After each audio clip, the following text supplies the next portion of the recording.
So I'm sure people have questions. I just want to start it rolling a little bit. How long did it take to film from the time you sort of started shooting anyway? Well, from the time we started shooting, I would say it was over 2.5 years, closer to 3.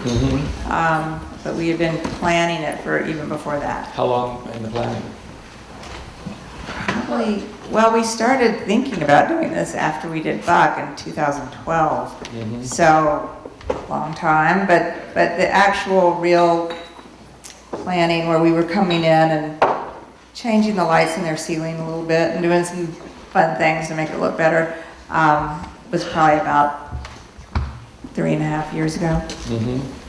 So, and a lot of the footage is actually sort of direct cinema. In other words, being there and just hanging out and finding out what, developed over the course of time. And I'm sure there were additional animals that you began to follow and for one reason or another, didn't continue. So how much, the film is an hour and 40 minutes. How much footage, how many hours of footage did you have? We had 300 hours, so you can imagine what you didn't see. Yeah. We're actually working on an educational series to give you a lot more information because there's so much to say about this type of medicine, and we really are starting that process right now and doing a lot of interviews and things that just didn't fit in this story arc. Sure. So, and the educational series will take, how many episodes, and with all of this material, or shooting some more in addition to it? Mainly what we have in the 300 hours is we have a lot of experts and people that, are more of a talking head type situation. Sure. But we probably will go and do some filler stuff as well.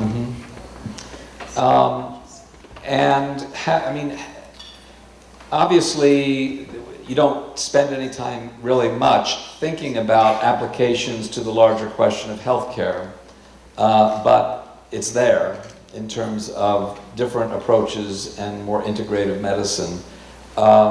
Has there been any specific kind of response or connection that you've been able to find around that at all? Just in terms of larger issues, because the whole nation right now is involved in this huge discussion where there's not maybe as much clarity as we need in terms of what the future of both care and medicine and paying for it and treating and blah blah blah.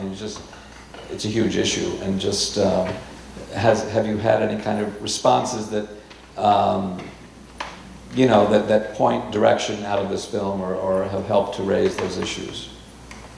Yeah, I think this is as much about people for me as it is about animals. Sure. And I think Dr. Ruskin would probably answer to that as well. I certainly, in my family,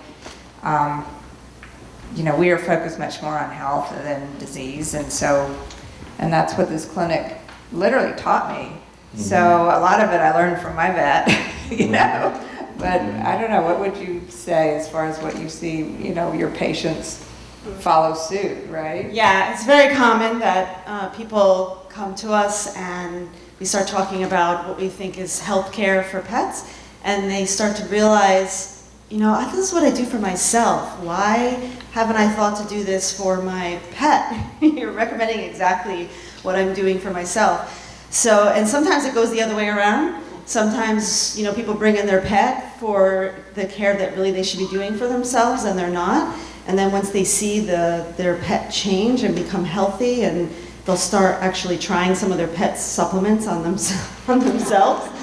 And because they can't believe, or the treatments that I recommend, like acupuncture or magnawave therapy, whatever it is, they'll start doing it on themselves because they see the change in their pet. And that, to me, is the best part of my job, because I'm helping not just the pet, but the person as well. I see so many of my clients transitioning into health as a result of pursuing it in their pet too. So it goes both ways. Now, this is your second feature film. The first one about a man whose particular sensitivity and relationship with horses was certainly transformative for him, and where it really was a sort of magical kind of relationship that developed. And here we are, just a whole range of both people and animals and a world. What do you think draws you, what brought you to this sensitivity and realization that larger stories were possible in terms of humans and animals? And did you have any background at all specifically in terms of studying life science or biology? I mean, just wondering where, before you started making these documentaries, what you would, what kind of experiences you'd had that led you to this? I think mainly just I've always been really compassionate with animals and had them in my life so much, and they were so important to me. So when I discover something that I think works better than what I have been doing, for instance, with riding, I discovered this type of horsemanship through Buck and friends of Buck's, and so it totally opened my eyes to a different way of being with them. And I've always loved dogs. And I started going to this clinic about 28 years ago because I had a dog that was dying, and all the other conventional vets had given up on this dog, and somebody told me about Smith Ridge and Marty Goldstein, and I went there with this dog, and he's like, you know, you have her on antibiotics and steroids, and you're suppressing this thing over and over for years now. She was only 6, and she was dying. And so he said, we're going to take her off those because they're not working. We're going to boost her immune system, put her on supplements, put her on homeopathics. And he did that, and within a very short time, this dog radically changed, and she lived 6 more years, whereas she was dying. There was really no two ways about it, and I was devastated. So once again, to me, it's like, well, this is such a better way, and I've been doing it for 28 years now with this clinic. It's like, well, I want to share this. And that's what drove me to make this film. And Dr. Ruskin, did you begin a conventional practice before you came around, and maybe just a little bit of your own background? Yes, yeah. I graduated from Cornell University, so I came from a very science-based school, and so I graduated very conventional. It was actually my clients that taught me to sort of got me starting to change. Essentially a lot of this stuff comes from the clients. Vets, because we come out of vet school with very set mind, we're almost trained like military to see disease as symptoms and treat those symptoms with medications. But my clients would come to me and they would say, oh, I'm feeding my dog a raw diet. And my instinct was, you're not supposed to do that. But I'm looking at the dog and the dog looks amazing. So I was conflicted all the time, and my clients are coming to me and causing me conflict with what the education that I had. And then I got my own health issues that I went to a conventional doctor for, and they told me they had no options, like really, I just had to live with it the rest of my life. So I started looking into other things, and when I found those other things, and they changed my life, and now I'm incredibly healthy, and I don't care if somebody has the flu, I'll stand next to them and breathe their breath because I'm so confident in my immune system. It's a big change, and it's a totally different way of thinking, and it feels good. It's medicine. Like when I go into work, I feel good about what I do. I don't feel like I'm just throwing stuff at this disease, and I know that pet's going to come back in again, worse, and I'm going to have to throw more drugs at it and more drugs at it until I run out of drugs. And that was a horrible life to live, and now I'm like, oh my God, it feels so good. Could we have some office hours tomorrow? All right. Well, anybody in the audience like to ask a question? I mean, there's certainly more that I'd love to get into. But yes. The doctor that he met with from, I don't remember what state he was from, has this sort of treatment and procedures been spreading throughout the country? There was a doctor. The guy that flew in and said he fainted. Dr. Rick Palmquist, who's in California.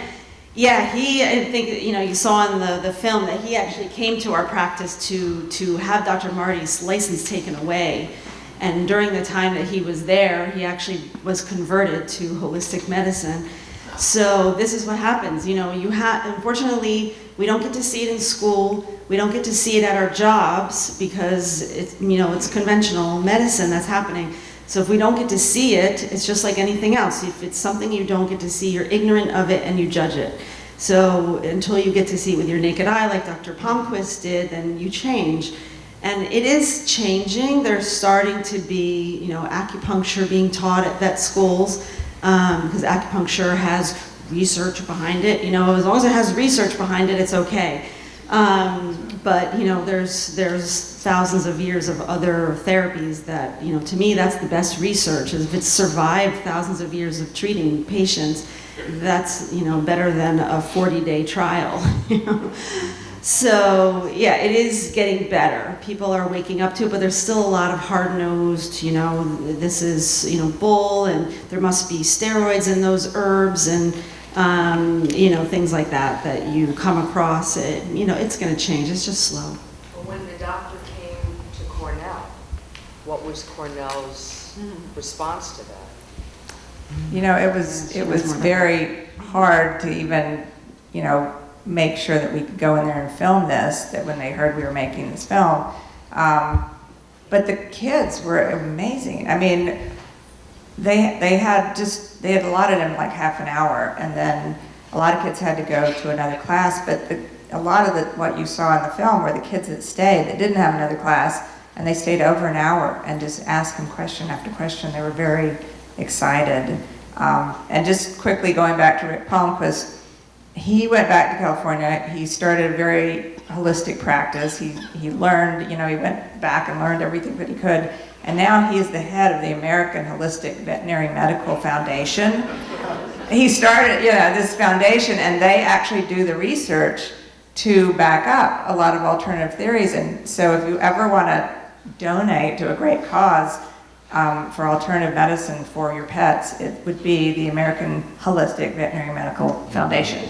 And they are doing the studies, and it's remarkable what they're doing. Are you aware of any similar practice with large animals? In other words, I mean, there's huge, I mean, cows and horses, and I once went to a plantation in northern Florida, had zebras down there, and they had everything.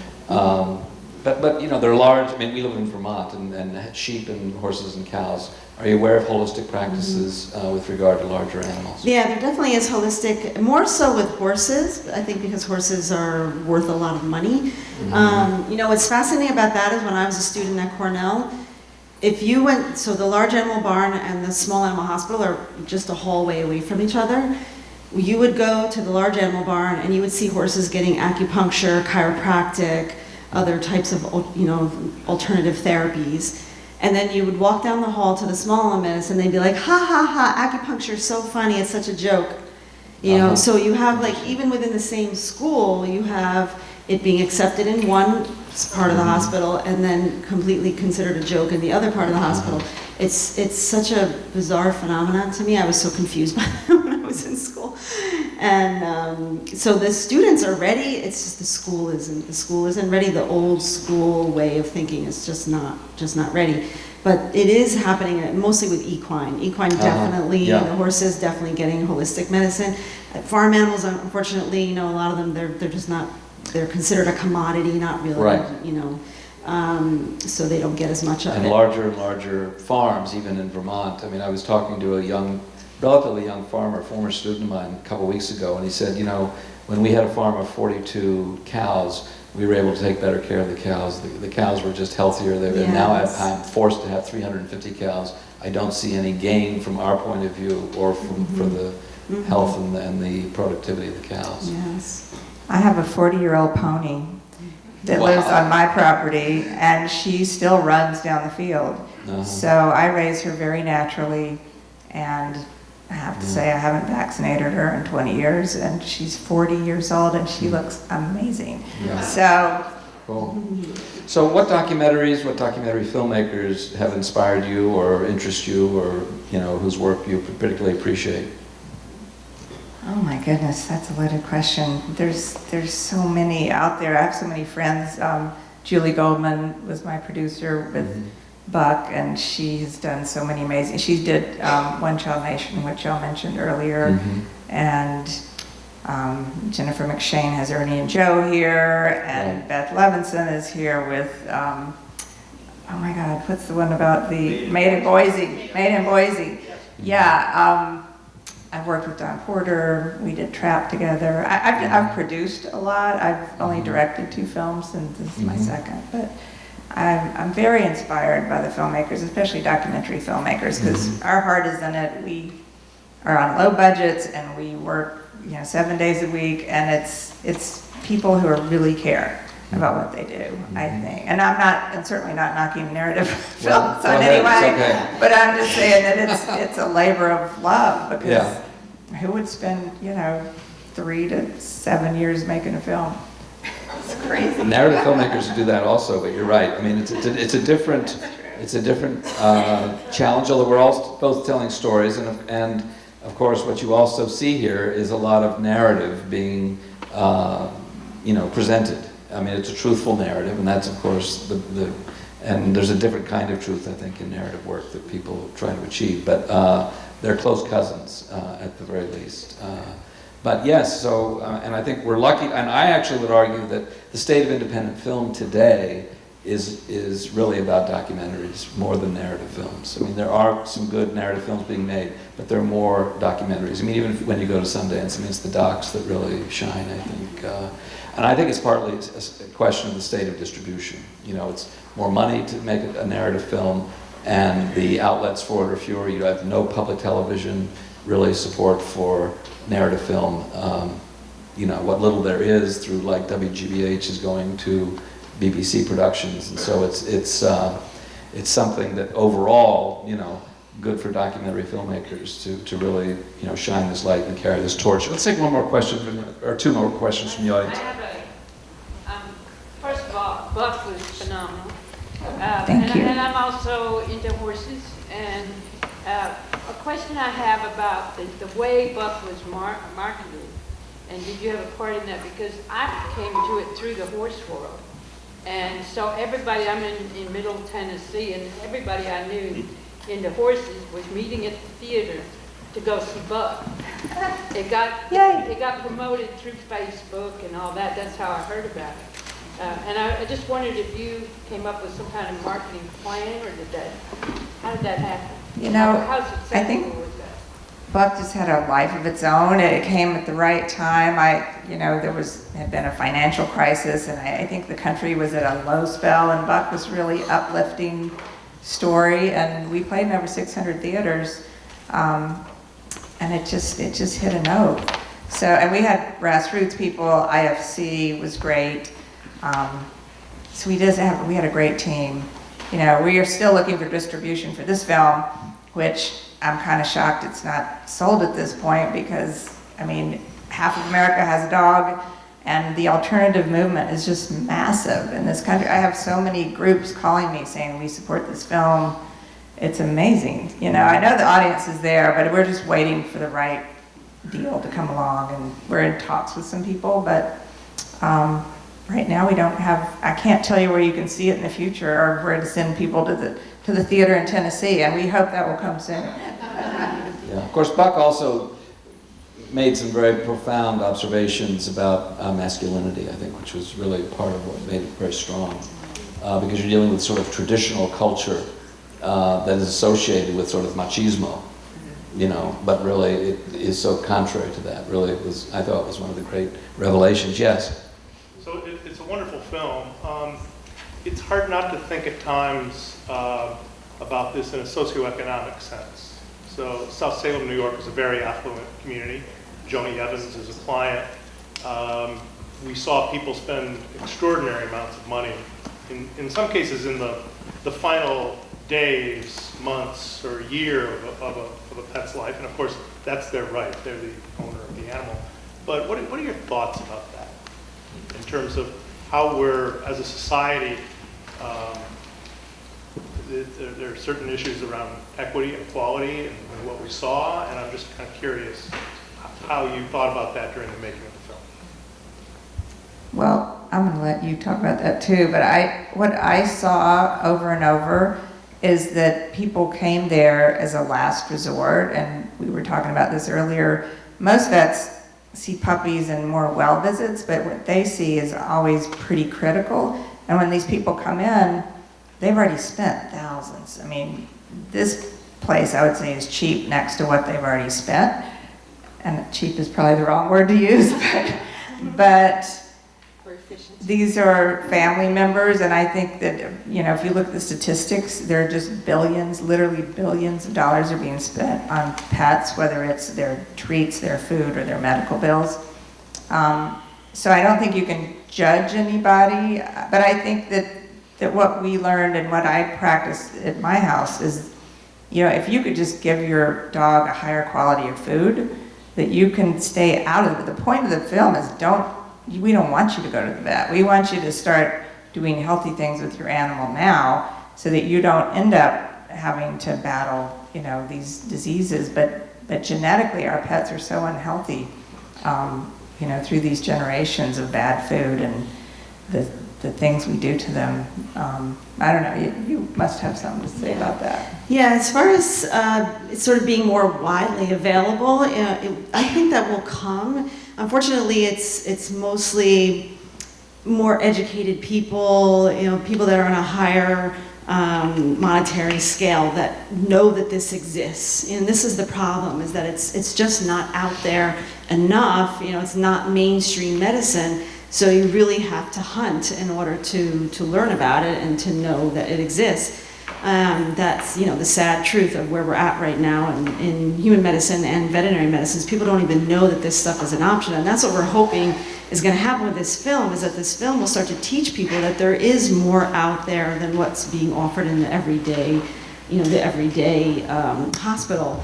But you know, interestingly, if you look at the cases that come to us, you know, what she was saying is a lot of times they've spent, you know, $30,000, $20,000 in conventional medicine, and they've gotten nowhere. The pet's worse than they were.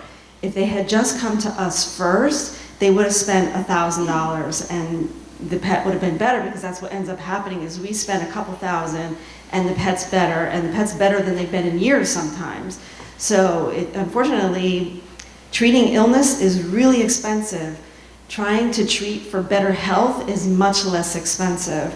And you know, it's sadly, it's not known a lot of times by more lower income people that this is even an option. And because we're such a specialty hospital, we're not it's not a mainstream type of medicine. And because of where we're located, we do have higher prices. So a lot of people from lower income, you know, can't afford to come to us, and it's a shame. But I think as it becomes more widely available in hospitals, that will change. Just like in human medicine, anything that gets used more, the price goes down. So it will come to general hospitals, and it's starting to. Acupuncture especially is really becoming available in a lot of hospitals these days. So it's going to happen. It's just going to take a while. Get Bernie to advocate Medicare for all pets. Yeah, and health insurance. Definitely get health insurance. It's amazing. Amazing. I mean, a lot of times they cover a lot. Yeah. Take one final question if anybody is burning to, yes. I'm wondering how many hours footage you had. We had about 300. Yeah. We were there a lot, I have to say. A lot. But it was not disruptive to the practice, we assume. Oh right? my God, it was horrible. It was horrible. I would get out of my car and I would see them setting up the lighting things outside the hospital. I was like, oh my God, there are film crews here today. I didn't put any makeup on. I'm so tired. Oh no. Every day. You're one of the stars of the film, so you came out great. So. That's great. But the access was so key to make this. I don't think many people could have ever made this film, because knowing Marty and his wife, you know, from the years of being in the practice, they allowed me to just have carte blanche. They gave us a key to the place. And not many, I mean, we tried to film at a conventional place. The guy was like, well, we have good cases too. I said, great, we'll come in and film. Oh, well, you know, that's going to be too disruptive. And we weren't disruptive, but we were trying to be like very small in this clinic because we had a sound guy and everything. But, you know, they were amazing just because they wanted this message out so bad. They tolerated us because seriously, I don't know how many shoot days we had, but it had to be probably close to 80 or more. Yeah. Which is a lot of shoot days. I don't know, you know, when you're doing a doc, you might go, oh, we're going to shoot 20 days or something. We had at least 80. I really Right. don't even know the final Well, number. the cryosurgery shirt got a lot of exposure, Dr. Marty's. Anyway, thank you so much, and Thank you for coming. good luck with